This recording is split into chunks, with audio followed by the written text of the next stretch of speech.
Votre sœur apprend que vous êtes devenu chrétien et sa réaction est radicale. Que fait-elle?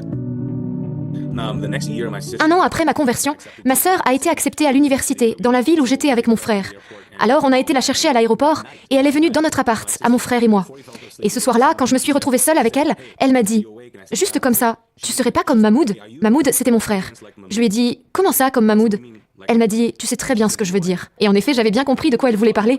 Elle voulait savoir si j'étais devenue chrétien. Alors je lui ai raconté mon histoire, comment j'en étais venue à rencontrer Jésus, et là elle s'est mise à pleurer. Elle me disait, « J'arrive pas à croire que t'aies fait ça. » Et je lui ai dit, « Obia, j'ai rien fait, moi, je te raconte juste ce qui m'est arrivé. » Mais elle continuait de me dire, « C'est pas possible, t'existes plus pour moi, t'es plus mon frère. » Et après ça, elle a arrêté de me parler du jour au lendemain.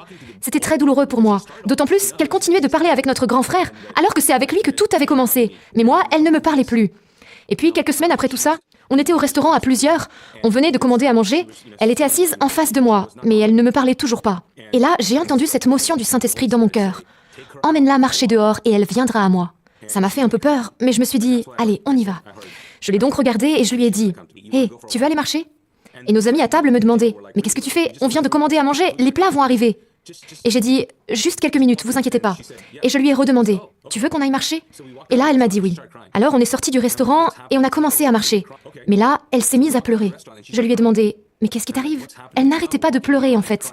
Alors on marchait, mais elle pleurait tellement, et il y avait du monde dans la rue. Je me disais, purée, mais tout le monde va penser que c'est de ma faute si elle pleure, que c'est moi qui lui ai fait quelque chose. Alors j'étais en mode, j'ai rien fait, c'est pas moi, je sais pas pourquoi elle pleure. Mais je sentais tous les regards sévères autour de moi, l'air de dire, c'est à cause de toi qu'elle pleure. Bref, dès que j'ai vu une allée plus à l'écart de la foule, je lui ai proposé d'y aller et on s'y est engouffré.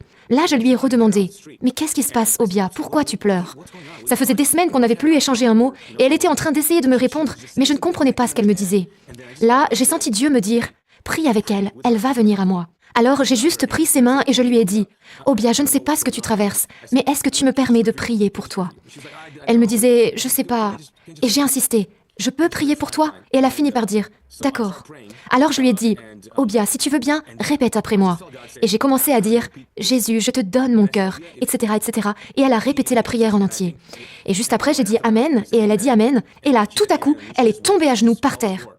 Elle est restée comme ça prostrée quelques minutes et ensuite elle s'est relevée et elle m'a dit « Je suis libre, je suis libre. » Et voilà, c'est comme ça qu'elle est venue à Jésus.